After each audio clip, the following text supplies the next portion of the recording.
दिल्ली के नजदीक की सबसे ये भी हॉट सीट है। हालांकि 3 बार से राव इंद्रजीत यहाँ से सांसद चुने गए हैं। गुरुग्राम सीट जो है वो भी काफी हरियाणा की हॉट सीट ही मानी जाती है। दिल्ली के नजदीकी होना और सबकी नजर इस पर रहती है।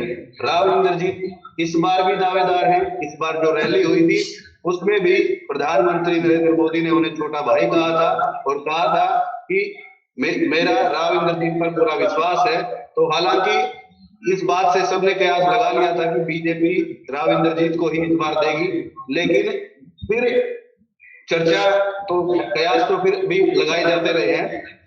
कहा यह भी जा रहा है कि राव इंद्रजीत की खुद न चुनाव लड़कर आरती राव को लड़ा सकते हैं या बीजेपी नया चेहरा राव नरवीर को दे सकती है। हालांकि यहाँ दावेदार बहुत कम है।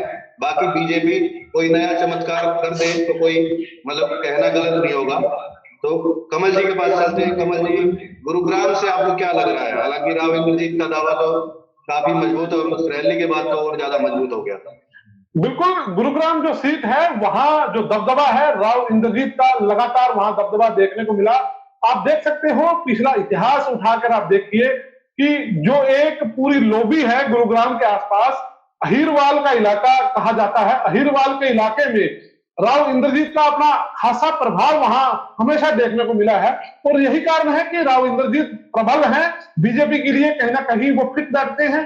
तो निश्चित तौर पर बीजेपी दोबारा फिर उस पर विश्वास यहां जताती हुई दिखाई दे रही है। लेकिन बीच में एक सवाल आ रहा है। सवाल क्या आ रहा है कि राव इंद्रजीत सिंह अपनी बेटी को आगे कर रहे हैं। वो चाहते हैं कि उसकी नई पीढ़ी अब आगे बढ़े और निश्चित तौर पर कहीं ना कहीं ऐसी जो बातें हैं वो समय समय पे सामने आती रही थी कि बीजेपी के जो प्रबल दावेदार हैं वो तो हैं राव इंद्रजीत सिंह, लेकिन राव इंद्रजीत चाहते हैं कि उसकी बेटी वो आगे आए, चुनाव लड़े। हालांकि अब हाईकमान का कहा जाता है, इनकी जो पैनल है उनका डिसीजन होगा कि राव इंद्रजीत को वो टिकट देते हैं या फिर कहीं ना कहीं उसकी बेटी को मैदान में उतारते हैं। तो एक बात और इसमें मैं कहना चाहूंगा, क्योंकि बीजेपी उन चेहरों को मैदान में उतारेगी जो जीतने की स्थिति में होंगे।